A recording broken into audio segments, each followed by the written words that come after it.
Ce fut la plus grande souffrance de ma vie, être inséparablement uni au divin, j'étais seul dans mes souffrances, comme coupé du divin. Si je vous appelais à être comme moi, pourquoi êtes-vous surpris de me sentir ainsi en vous? Vous me voyez aussi comme spectateur des malheurs que je vous envoie, et vous ressentez. Séparé de moi.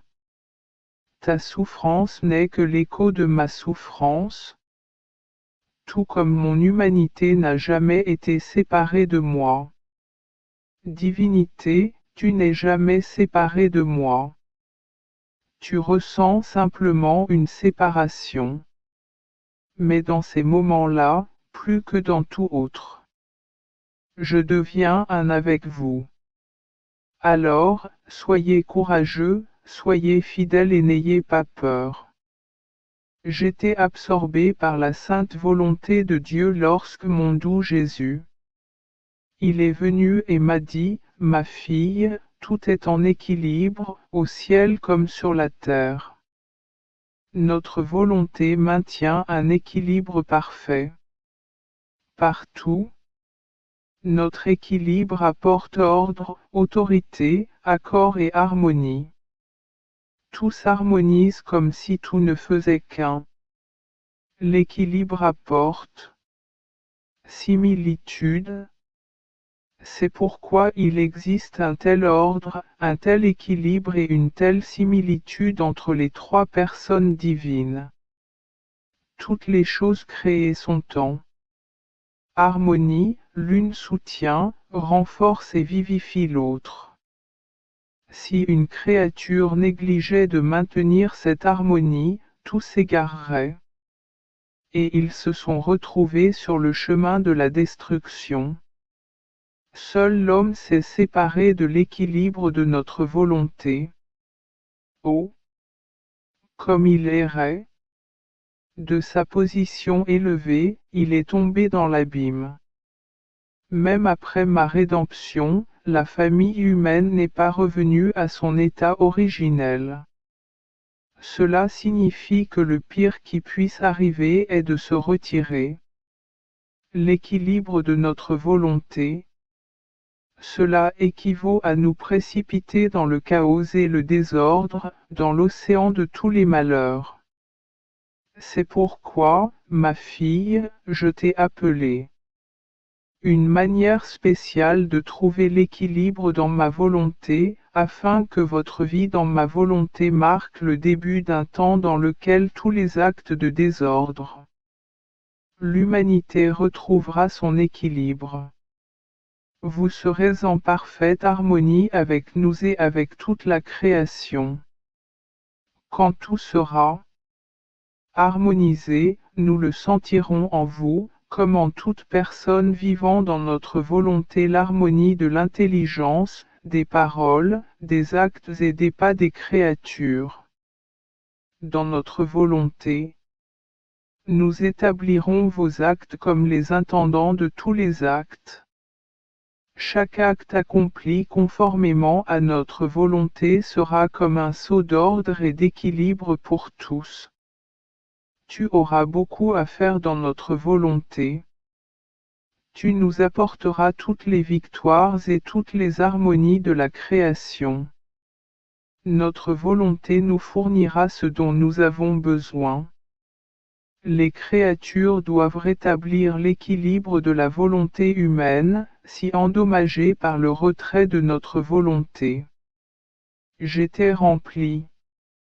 Tristesse.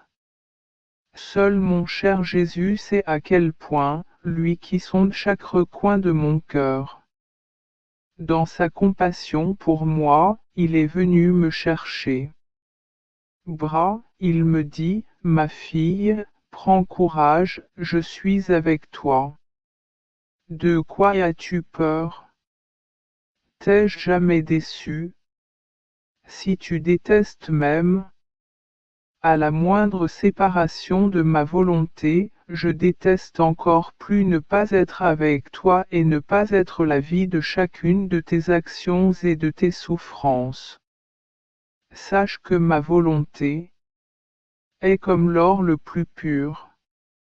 Afin que ta volonté humaine s'unisse à ma divine volonté de telle sorte que les deux volontés soient indissociables, ta volonté doit être transformée en or pur. Cela ne peut se faire que par la souffrance, qui transformera votre volonté en or divin. Ainsi, votre volonté s'unira à ma volonté dans le grand cercle de l'éternité. Elle atteindra tous les lieux et se trouvera partout. Mais si votre volonté est de fer, elle ne peut être fusionnée avec le mien, qui est en or pur. Si vous prenez deux objets en or, chacun ayant une forme unique, et que vous les fusionnez, vous recevrez un seul objet dont il sera impossible de distinguer l'or de l'un de l'autre. Mais si l'un des objets est en or et l'autre le fer, alors ils ne peuvent pas être combinés. Seule la souffrance peut transformer la volonté humaine en or pur. La souffrance est comme un feu ardent qui mélangé. Elle absorbe. Elle est sainte et a le pouvoir d'incarner la volonté de Dieu dans la volonté humaine. C'est une grâce qui, par ses coups de pinceau, imprime l'humain. Préfère les traits et les formes divines. C'est pourquoi tes souffrances se multiplient. Ce sont les derniers coups de pinceau nécessaires pour préparer ta volonté afin qu'elle puisse, pour m'unir aux miennes. Je lui dis, ô mon Jésus, toutes mes souffrances qui semblent me détruire ne me brisent pas, si douloureuses soient-elles. Elles l'étaient. Si vous le souhaitez, vous pouvez les multiplier. Mais vous savez bien quelle souffrance me déchire. Je sollicite votre compassion pour celle-ci. Misère. Car il semble que je ne puisse plus la supporter. Oh! Aide-moi à m'en débarrasser. Jésus répondit, ma fille, je serai avec toi dans cette affliction. Je serai ton soutien et te donnerai ma force pour que tu puisses la supporter. Je pourrais te faire plaisir et l'éliminer, mais ce ne serait pas juste. Ce serait. Ceci est en désaccord avec cette œuvre si grande, avec cette mission si sublime qu'est ta vie dans ma volonté. De plus, c'est moi qui t'ai amené dans cet état. Ma volonté est par votre obéissance à l'un de mes ministres.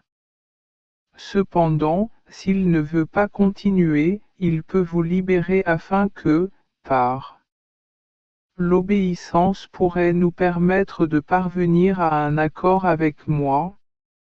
Mais si vous agissez de votre propre chef, de votre propre volonté, nous serons non seulement en conflit, mais aussi en conflit. Infamie. Ils devraient savoir que le monde est assis sur une poudrière. S'ils veulent tout incendier et exploser, qu'ils fassent ce qu'ils veulent. J'étais terrifiée et encore plus angoissée qu'avant, mais j'étais prête à accomplir la très sainte volonté de mon doux Jésus, et non la mienne. Je m'abandonnais à la très sainte volonté de Dieu lorsque mon doux Jésus me dit, ma fille, non seulement les actes de mon humanité ont été accomplis. Dans ma volonté, les actes par lesquels j'embrassais toutes les créatures, mais aussi tout ce que ma chère mère accomplissait. Sa volonté unie à la mienne, et la sienne. Mes actions se sont identifiées aux miennes. Dès ma conception dans son ventre, ma mère a commencé à identifier ses actions aux miennes. Le seul but de ce qui donnait vie, nourriture et but à mon humanité, c'était la volonté de mon Père. Et il en était de même pour ma mère. La volonté du Père imprégnait toutes mes actions et m'a conduit à restaurer les droits de mon Père en tant que Créateur au nom de toutes les créatures. De même, ma mère a restauré au nom de toutes les créatures obéissent à la loi de mon Père Créateur. Au ciel, ma mère reçoit sa gloire de chaque créature. Ma volonté la dote d'une si grande gloire au nom des créatures, qu'il n'est pas de gloire qu'elle ne possède. Pas plus que la gloire qui ne passe par elle. Car par sa volonté, elle a mêlé ses actions, son amour et ses peines aux miennes, ajoutant à la splendeur de sa gloire magnifique. Ainsi, elle embrasse tout et se répand à travers tout. Tout. Voilà ce que signifie vivre selon ma volonté. Ma mère bien-aimée n'aurait jamais reçu une telle gloire si toutes ses actions n'avaient pas été conformément à ma volonté. Ses actions, conformes à ma volonté, font d'elle la reine de tous. Je veux que tu sois dans ma volonté de telle manière que la trame. Il n'en concerne pas deux, mais trois. Ma volonté désire vous élargir afin qu'en une seule créature, elle puisse trouver toutes les créatures.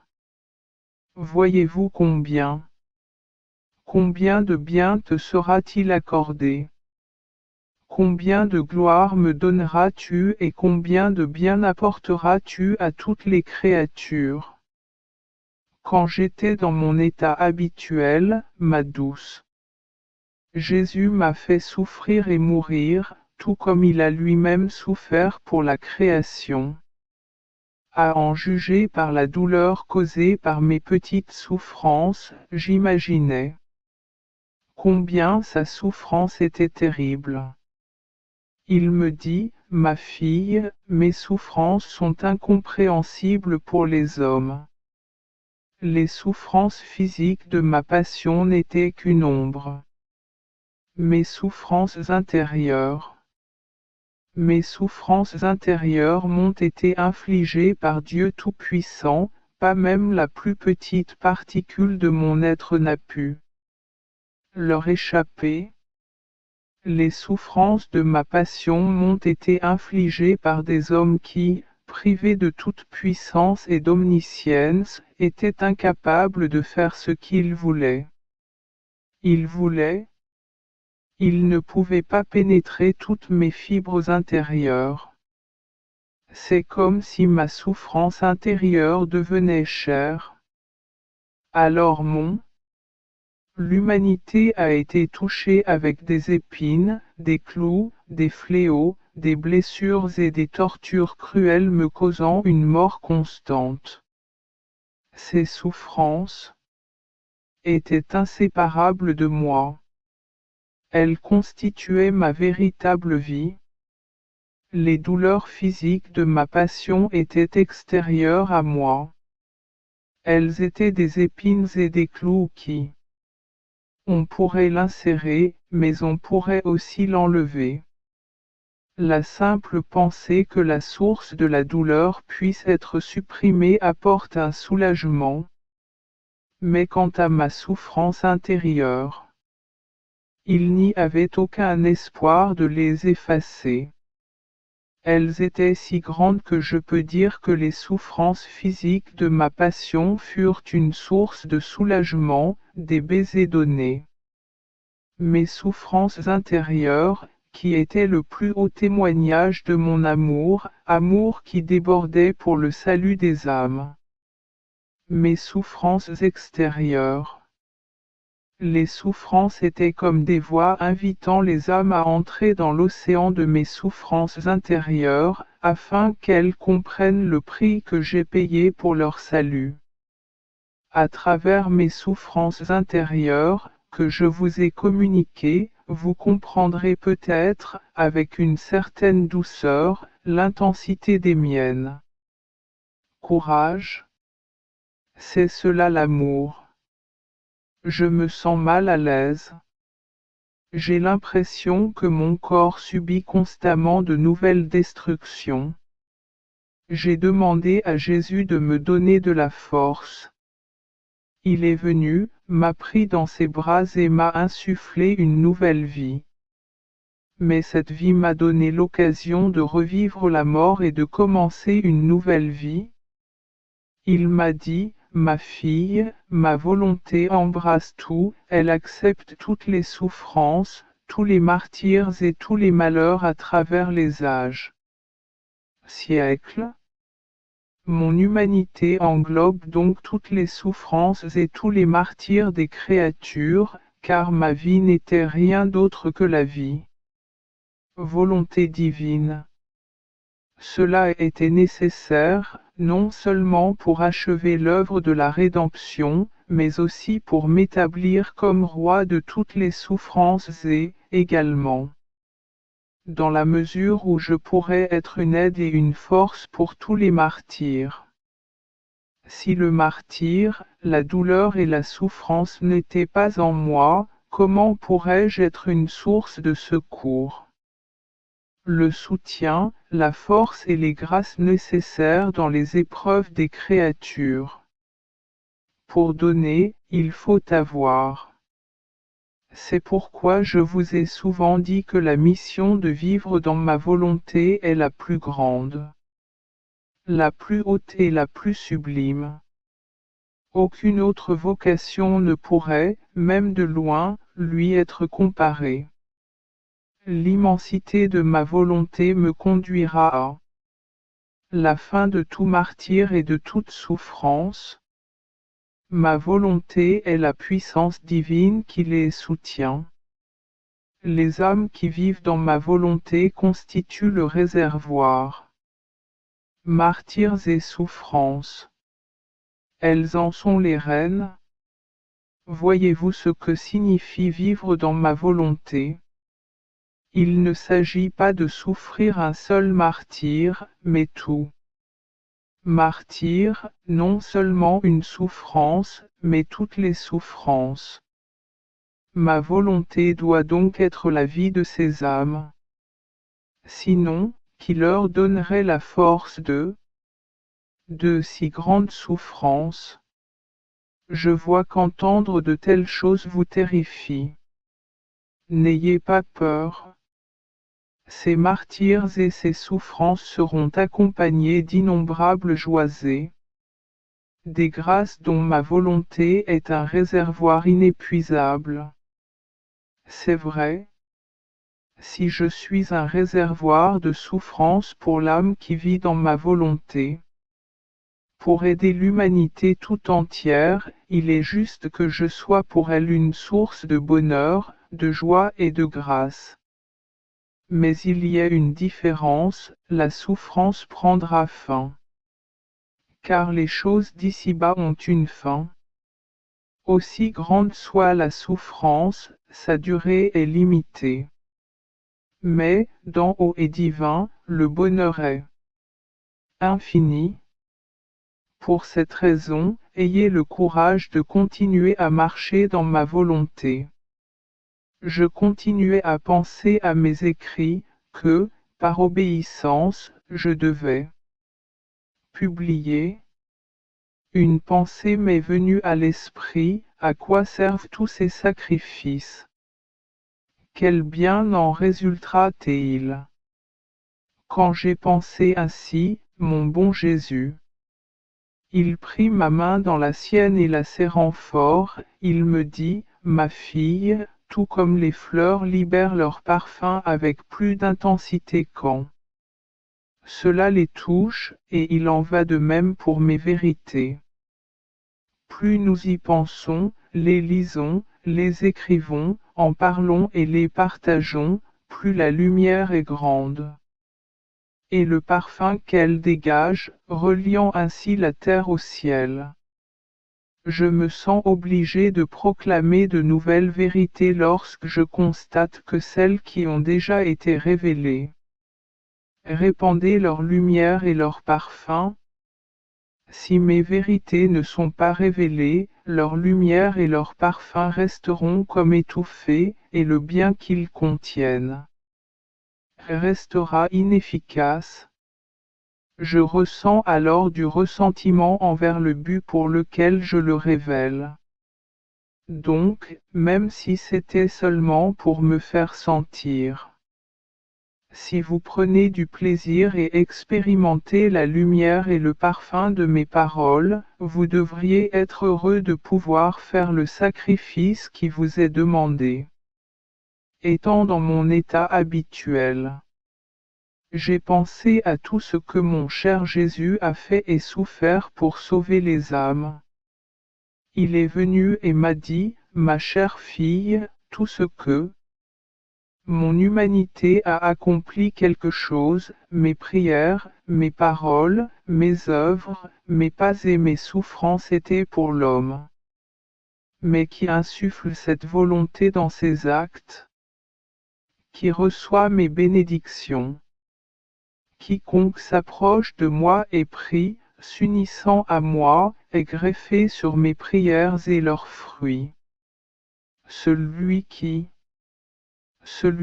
parle et enseigne en union avec moi est greffé aux fruits de mes paroles. Celui qui souffre en union avec moi est greffé aux bienfaits. Mes œuvres et mes peines. Et si les créatures ne bénéficient pas des bienfaits que je leur ai acquis, ces bienfaits restent suspendus. Une créature qui n'est pas implantée en moi ne se nourrit pas des bienfaits de mon humanité, que je lui offre avec tant d'amour. Si il n'y a pas d'unité entre deux êtres, les bienfaits de l'un sont également morts pour l'autre. Imaginez un cercle, le centre est mon humanité. Les rayons sont tout ce que j'ai accompli et souffert. Le cercle auquel les rayons se joignent représente la famille humaine tournant autour du centre. Si elle ne reçoit aucun soutien des rayons, la roue ne peut bénéficier du bien que lui offre le centre. Oh! Comme je souffre de voir toutes ces bénédictions suspendues, voyant que l'ingrate famille humaine non seulement ne les accepte pas, mais les méprise et les foule aux pieds. C'est pourquoi je les recherche avec tant de zèle. Des âmes qui voudront vivre dans ma volonté, afin que je puisse les relier aux rayons de ma roue. Ma volonté leur donnera la grâce de former le bord de cette roue. Ces âmes, les âmes recevront des bénédictions qui ont été rejetées et méprisées par d'autres, se retrouvant dans leur état habituel, mais toujours aimant. Jésus m'est apparu souffrant et bouleversé. Ce qui l'étouffait le plus, c'étaient les flammes d'amour qui jaillissaient de son cœur. Cependant, ils furent contraints de reculer. À cause de l'ingratitude humaine. Oh!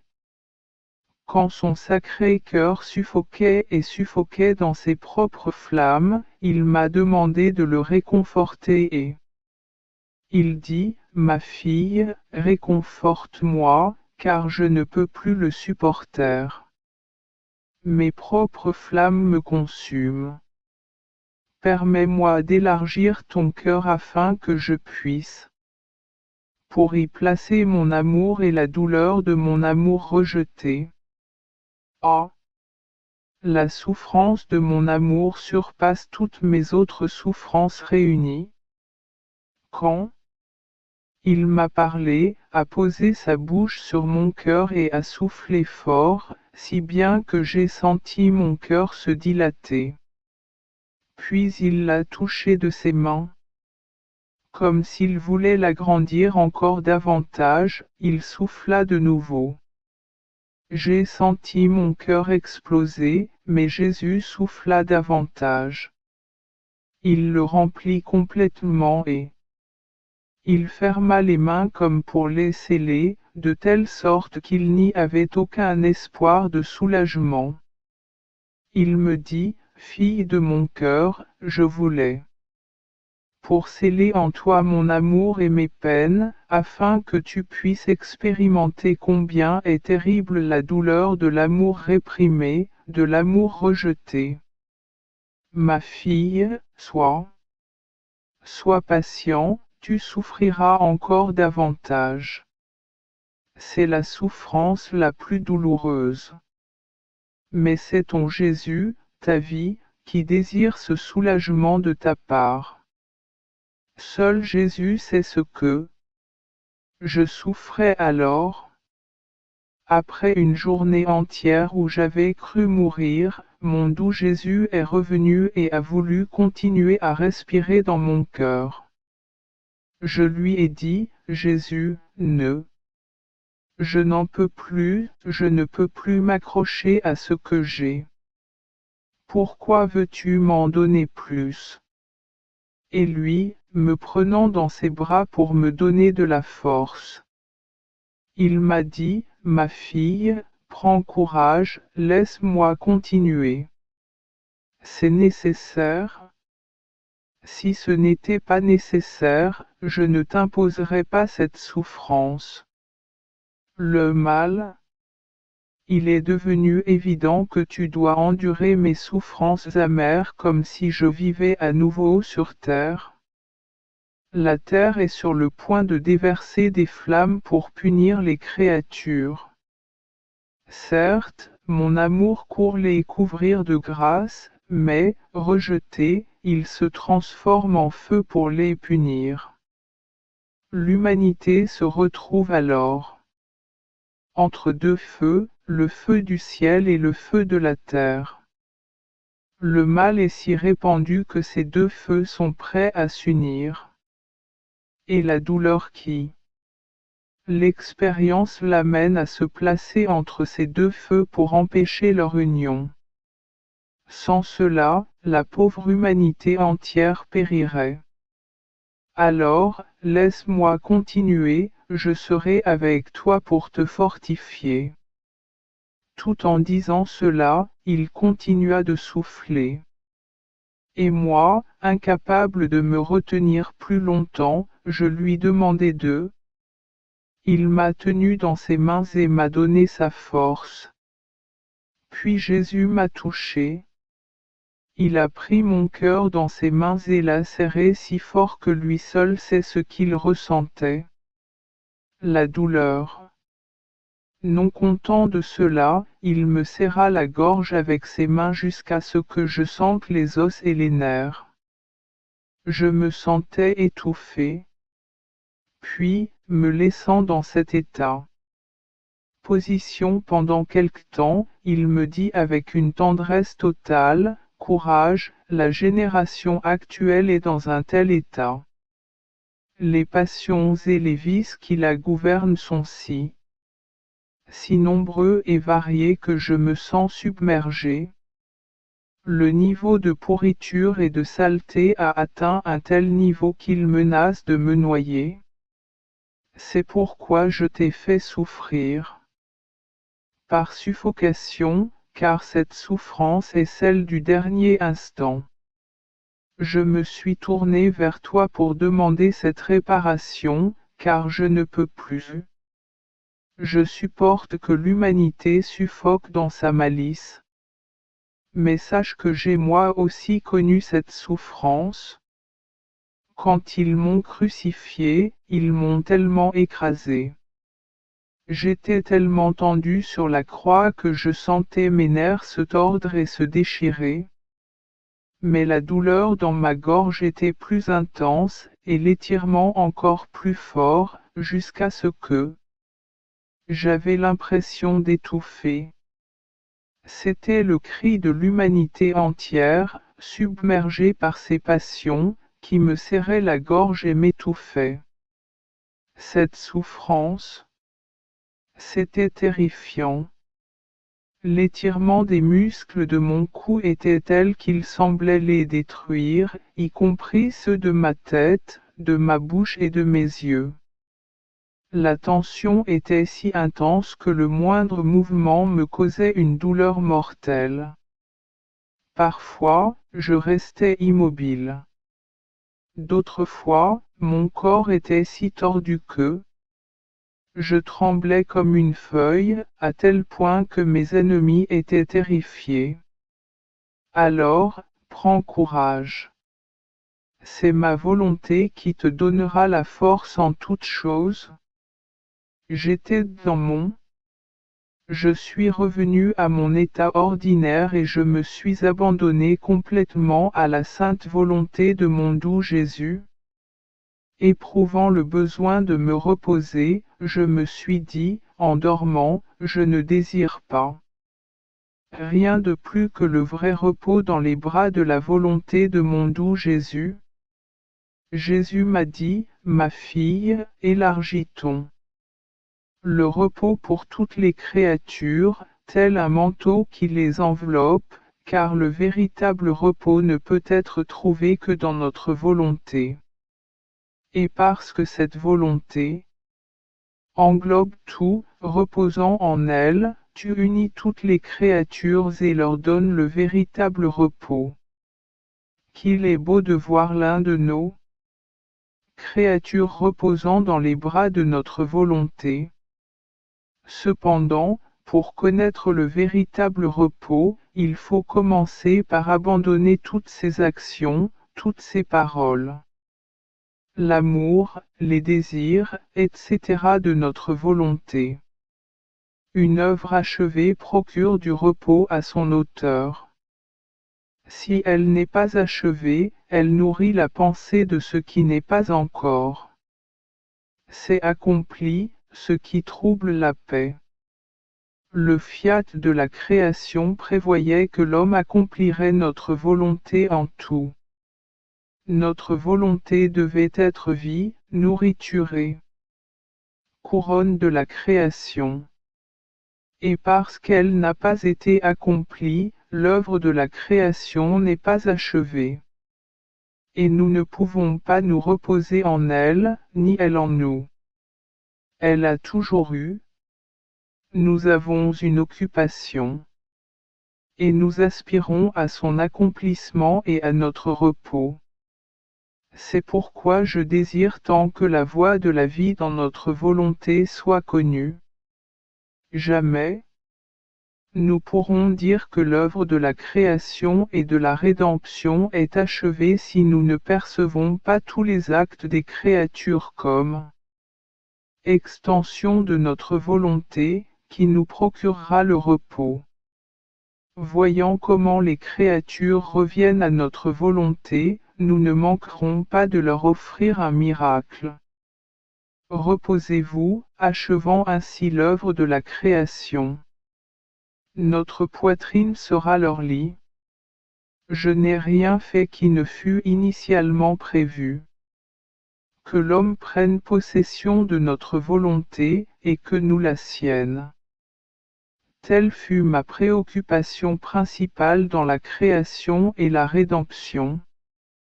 Les sacrements que j'ai institués, les nombreuses grâces données à mes saints sont devenus pour eux les semences et les moyens par lesquels ils pouvaient parvenir à la possession de notre volonté.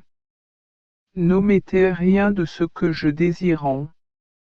Les questions qui relèvent de notre volonté, qu'elles soient écrites, orales ou autres.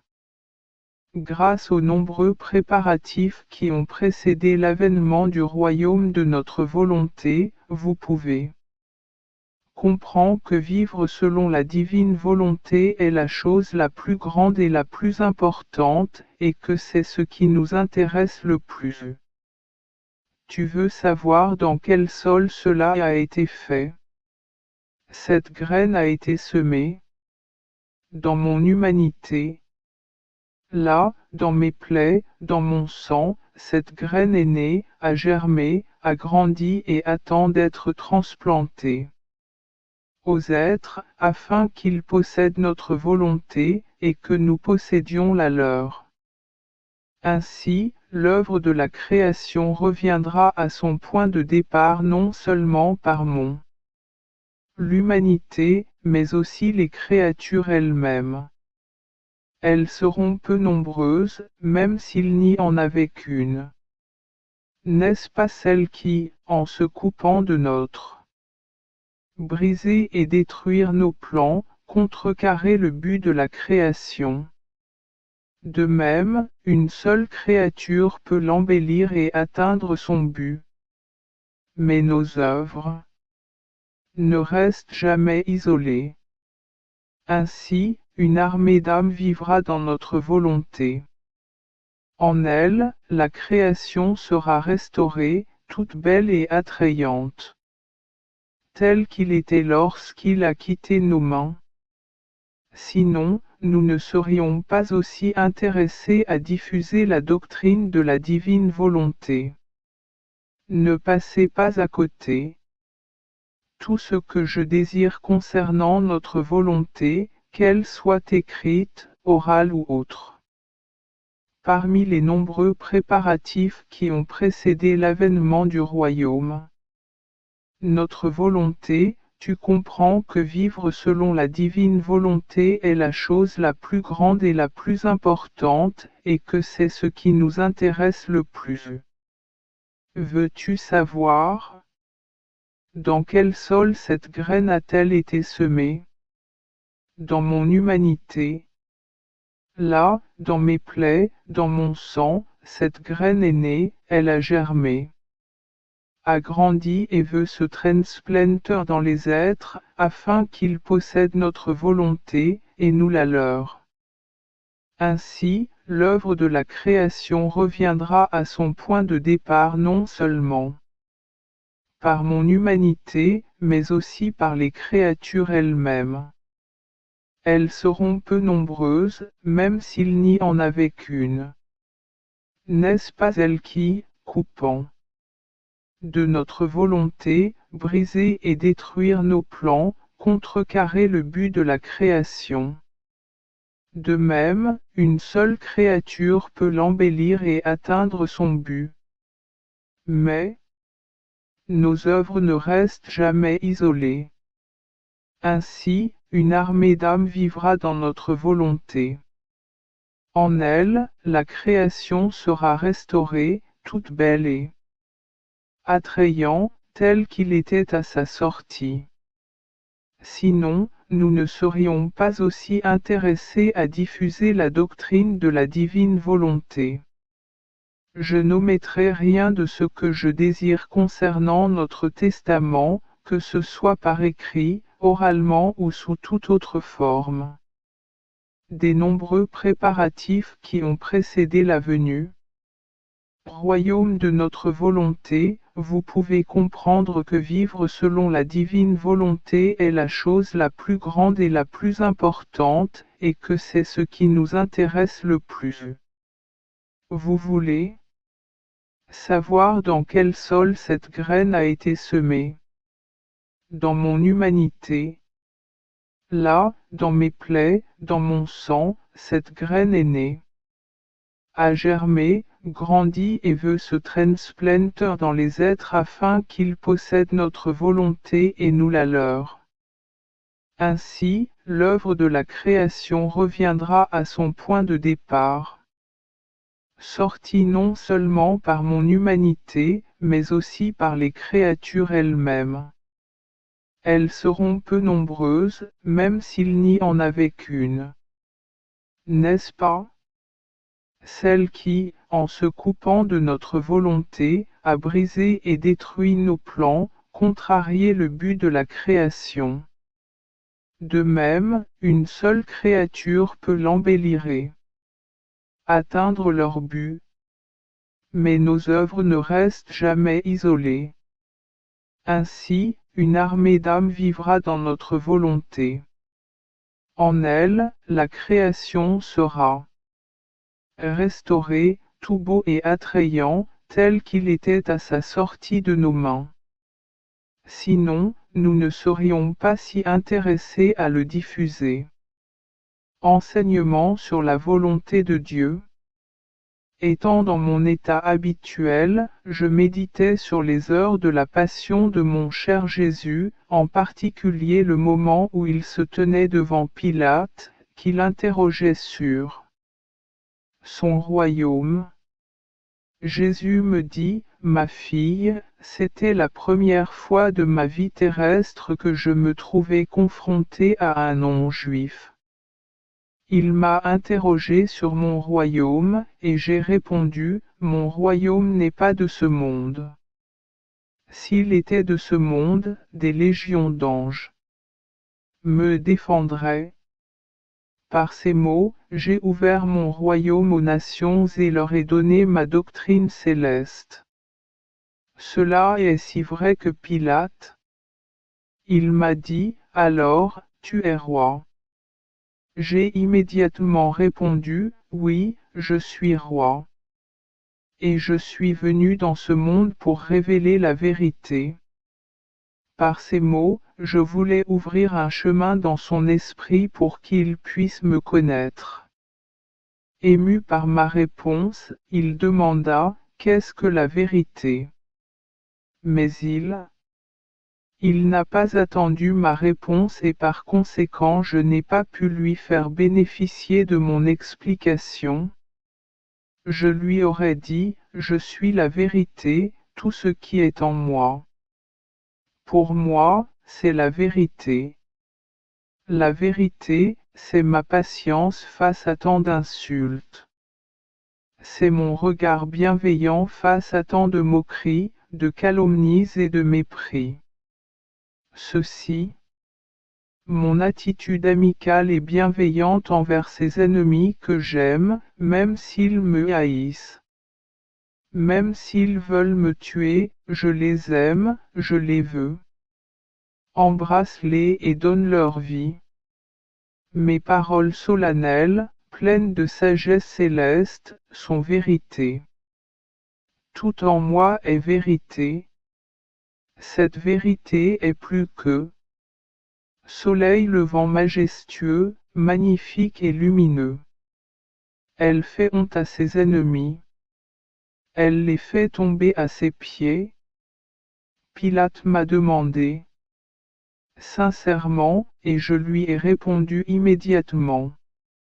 Mais Hérode m'a interrogé avec malice. C'est pourquoi je ne lui ai rien répondu.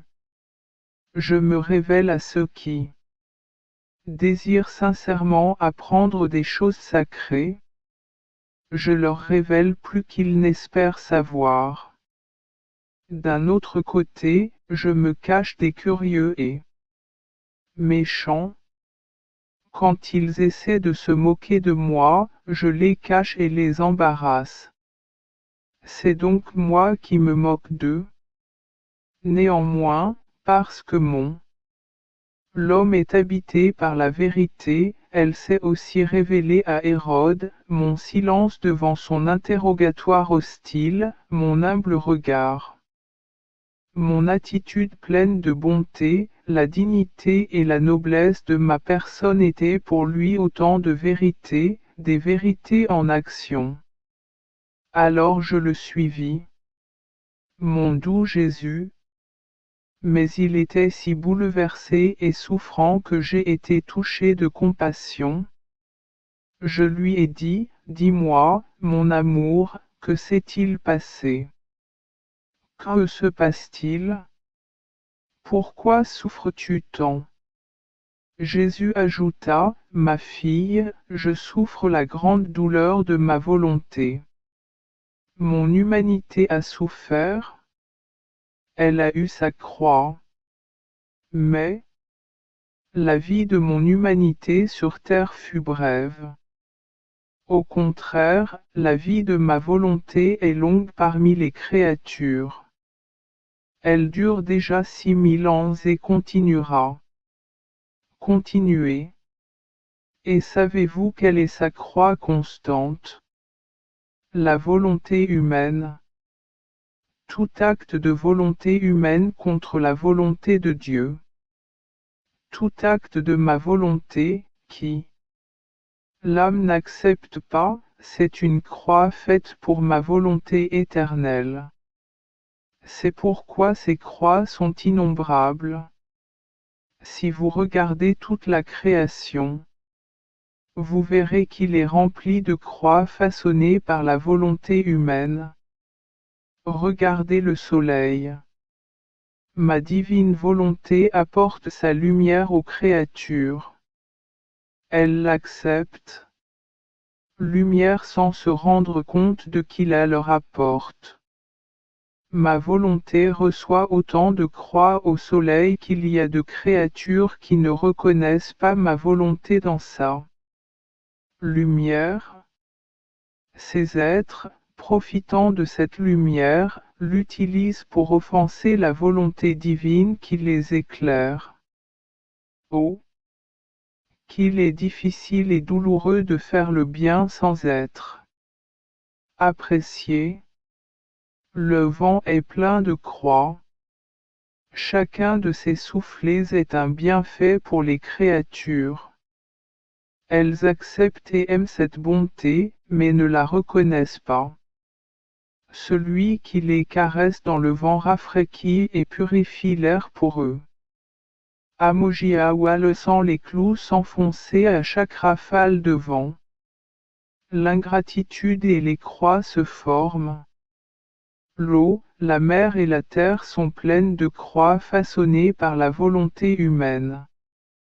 À qui profitent l'eau, la mer et la terre? À tout le monde.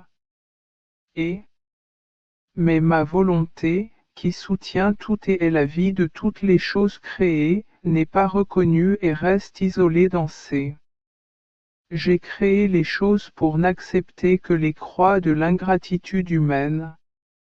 Les croix de ma volonté sont donc innombrables et plus douloureuses que la croix de l'humanité. De plus, la croix de mon humanité ne m'a pas privé de bonnes âmes qui comprenaient la douleur, la torture, la souffrance et même la mort que j'ai souffert, et qui a compati à mes souffrances et a réparé mes souffrances durant ma vie mortelle.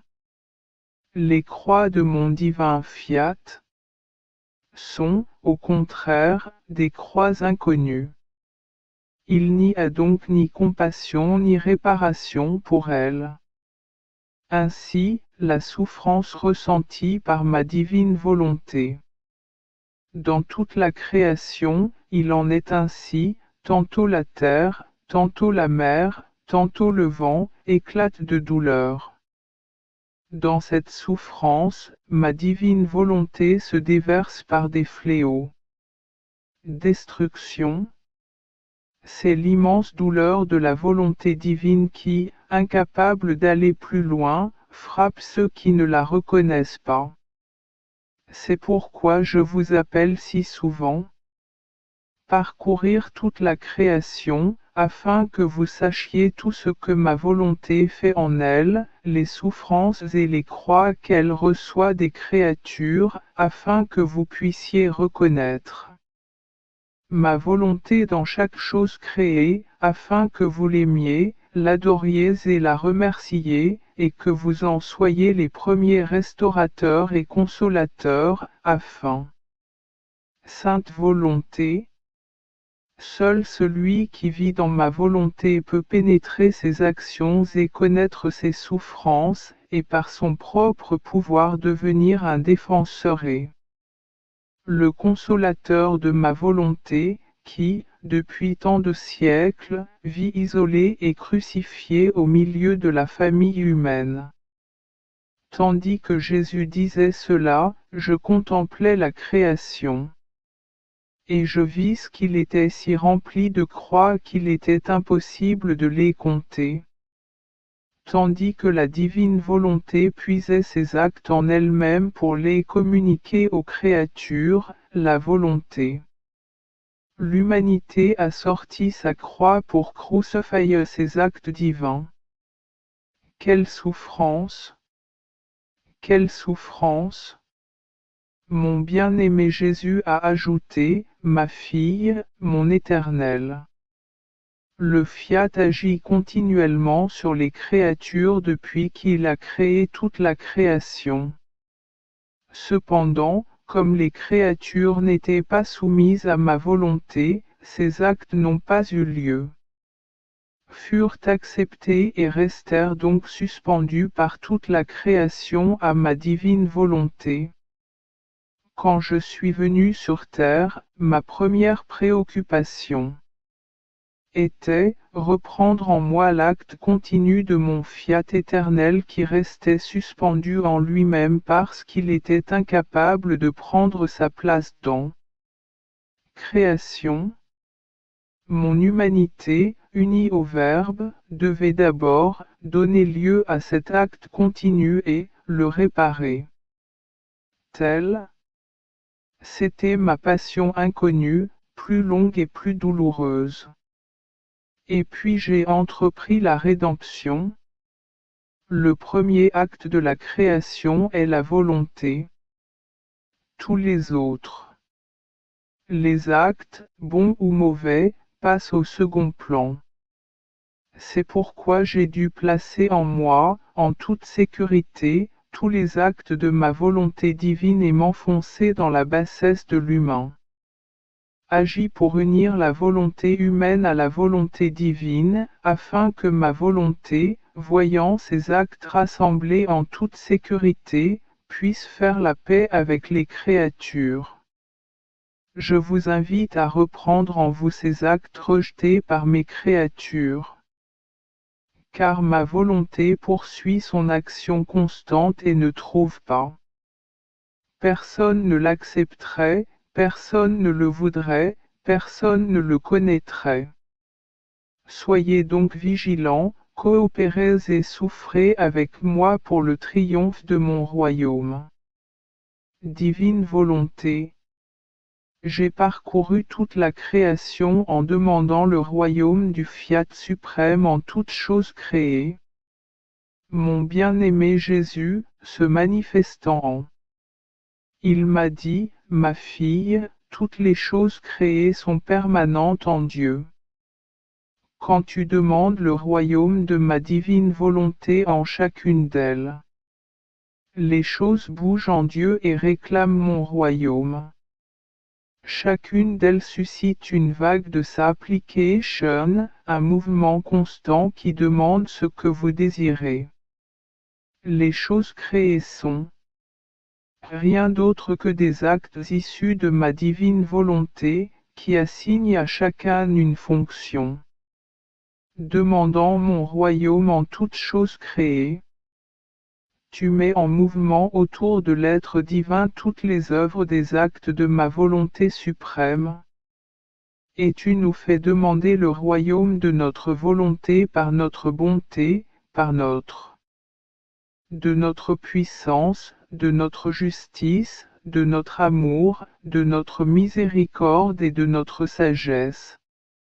Et cela parce que toute chose créée contient en elle-même une de nos qualités, et nous ressentons vague après vague notre bonté, notre puissance, notre justice, notre amour, notre miséricorde et notre sagesse, qui de manière divine, implorons, prions et implorons pour le royaume du fiat divin parmi les créatures. Et nous, voyant que notre divine volonté nous demandons, qui est celui qui met en mouvement une si grande volonté avec tous ces innombrables actes pour nous demander d'accorder notre royaume. Créature, et nos actions nous répondent, elle est la petite fille de la volonté éternelle. Elle est notre fille commune qui anime nos actions avec un si grand amour. Demandez ce que nous désirons tout. Et dans l'excès de notre amour, nous disons, ah, elle est la petite fille de notre volonté. Qu'elle fasse cela, cela lui a été donné. Pénétrez partout. Laissez-lui carte blanche, car elle ne fera rien ni ne demandera rien, sauf ce que nous voulons. Puis j'ai pensé à tout ce que Jésus glorifié m'a parlé de sa divine volonté, comme si je voulais d'autres preuves plus certaines que c'était bien Jésus qui me parlait. Et Jésus, se manifestant en moi, il me dit, ma fille, il n'y a pas d'autre preuve plus certaine et plus fiable, et qui puisse faire plus de bien pour vous que pour les autres, que la révélation de tant de vérité pour vous. La vérité est plus qu'un miracle. Elle apporte avec elle sa vie divine constante. Il porte la vérité avec sa vie, partout où il va, et à tous ceux qui l'écoutent, pour se donner à qui le désire. C'est pourquoi mes vérités sont éternelles. Des lumières qui ne s'éteignent pas. Et la vérité, c'est la vie sans fin. À quoi peuvent servir mes vérités? Elles peuvent créer des saints. Elles peuvent convertir les âmes, chasser les ténèbres et ont la vertu de renouveler le monde. C'est pourquoi je réalise un miracle plus grand lorsque je manifeste une de mes vérités que, quand je donne d'autres preuves pour montrer que c'est moi qui vais à l'âme, ou quand j'accomplis d'autres miracles, car ces choses ne sont qu'une ombre de ma puissance. Une lumière passagère. Et parce qu'elle est temporaire, elle n'apporte pas de vertu miraculeuse à tous. Mais elle est limitée à l'individu qui a reçu le miracle. Souvent, celui qui reçoit un miracle ne devient même pas un saint. En revanche, la vérité contient la vie. Et en tant que vie, elle apporte sa vertu à quiconque la désire. Sois sûre, ma fille, que si, en venant au monde, je n'avais pas dit tant de vérité dans l'Évangile, même sans faire de miracle, la rédemption aurait été arrêtée, sans développement. Car les créatures ne trouveraient rien, ni enseignement ni lumière de vérité, pour apprendre des remèdes, pour trouver chemin menant au ciel. Il en serait de même pour vous si je ne vous avais pas révélé tant de vérité, notamment sur mon adorable volonté, qui était le plus grand miracle que j'ai accompli en ces temps. Sans ces vérités, à quoi servirait cette grande mission qui vous a été confiée, proclamer le royaume? Fiat divin. Mais après vous avoir révélé tant de vérité sur ma divine volonté, elle peut être connue du monde. Et l'ordre, la paix et la lumière perdue. Et le bonheur peut être restauré? Toutes ces vérités conduiront l'homme au sein de son Créateur, pour échanger le premier baiser de la création et restaure l'image de celui qui l'a créé. Si tu savais quel grand bien toutes les vérités que je t'ai données apporteront aux créatures, ton cœur se dilaterait de joie. N'ayez crainte que l'ennemi infernal ose vous révéler ne serait-ce qu'une seule de ces vérités sur la volonté divine, car il tremble et fuit sa lumière. Et chaque vérité sur ma volonté est un nouvel enfer pour lui. Et parce qu'il n'a pas voulu aimer et faire cela, ma volonté a changé pour lui. Dans des tourments sans fin. Ces simples mots, volonté de Dieu, le brûlent au point de le rendre furieux. Et il est cette sainte volonté qui le tourmente. Plus que l'enfer. Soyez donc certains que la volonté de Dieu et l'ennemi infernal ne seront jamais en harmonie, ni ensemble ni à proximité l'un de l'autre. La lumière de mon Sa volonté le couvre de son ombre et le précipite dans les profondeurs de l'enfer. C'est pourquoi je vous ordonne de ne manquer aucune vérité, aucun mot concernant mon divine volonté. Car tout doit servir à compléter la chaîne des miracles éternels, à étendre le royaume de ma divine volonté et à restaurer. Créature du bonheur perdu. Ma fille, toutes les bonnes et saintes actions des prophètes, des patriarches et de tous les peuples de l'Ancien Testament a formé le terrain dans lequel l'être suprême a semé la graine pour former la vie de l'enfant céleste qui a germé en Marie, parce que la graine fut retirée du genre humain. La Vierge, possédant en elle la vie active de la divine volonté, agrandit la terre par ses actions, la féconda, la divinisa et elle fit jaillir en elle la sainteté de ses vertus et la chaleur de son amour, mieux que la pluie bienfaisante et régénératrice.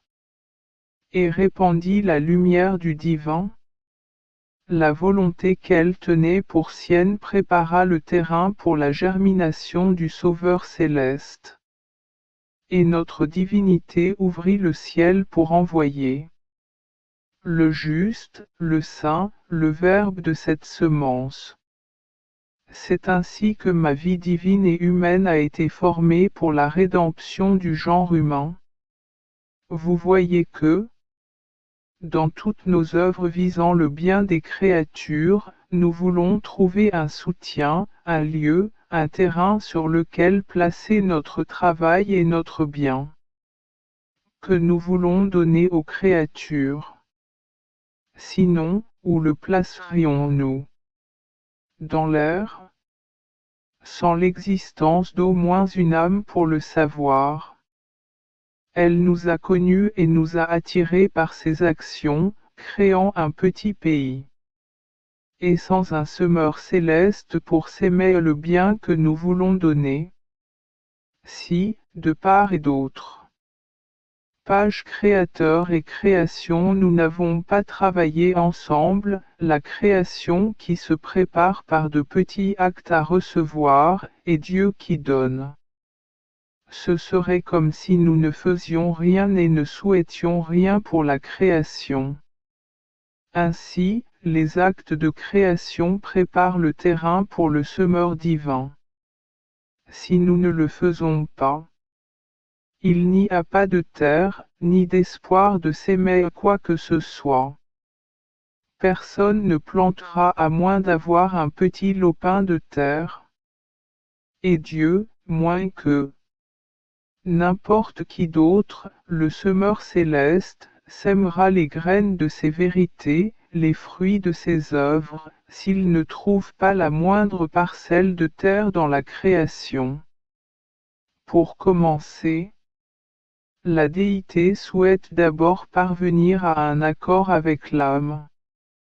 Une fois cet accord conclu, nous constatons que l'âme désire recevoir ce bonté qu'il nous prie et crée pour nous un terrain sur lequel nous pouvons placer cette bonté, puis nous la lui donnons avec amour.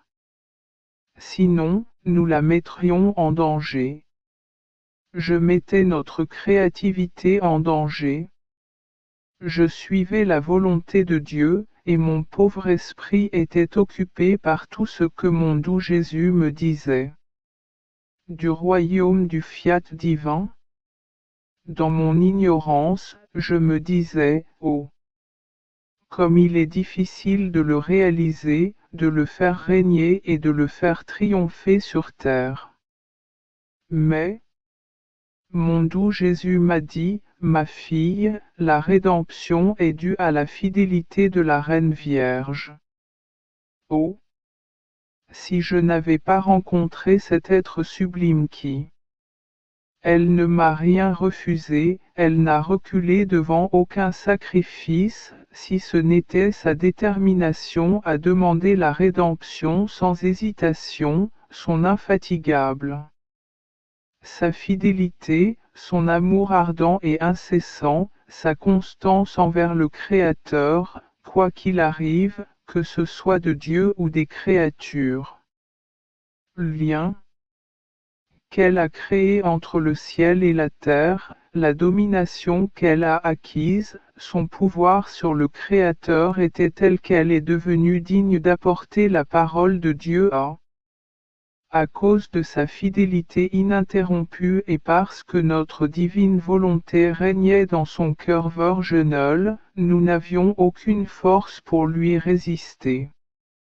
Sa fidélité était une douce chaîne qui me liait et me transportait du ciel à la terre.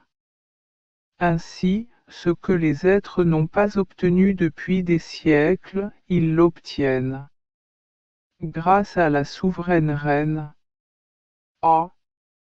Oui, elle seule était digne de mériter que le Verbe de Dieu descende du ciel sur la terre et d'en recevoir le grand bien. La rédemption de telle sorte que, s'ils le veulent, tous puissent recevoir ce grand bien. Persévérance, fidélité et constance dans le bien-né. Le besoin du bien connu peut être qualifié de vertu divine et non humaine. Par conséquent, lui refuser ce qu'elle nous demande serait un déni.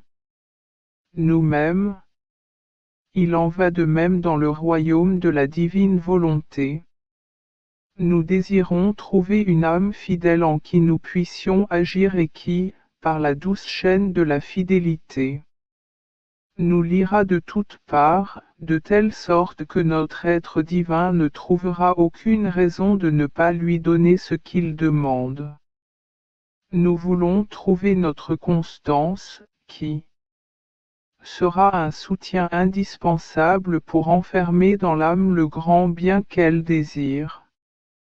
Il serait injuste de confier nos œuvres divines aux âmes inconstants, qui refusent de se sacrifier pour nous. Le sacrifice de la création est une défense de nos œuvres. Cela signifie que nous devons les préserver. Un lieu sûr. Et lorsque nous trouvons une créature fidèle, et que l'œuvre nous laisse la possibilité de l'accomplir dans la créature, l'œuvre est accomplie. La semence a été semée, et peu à peu, elle germe et produit d'autres graines qui se propagent. Quiconque le désire peut se procurer cette graine et la laisser germer.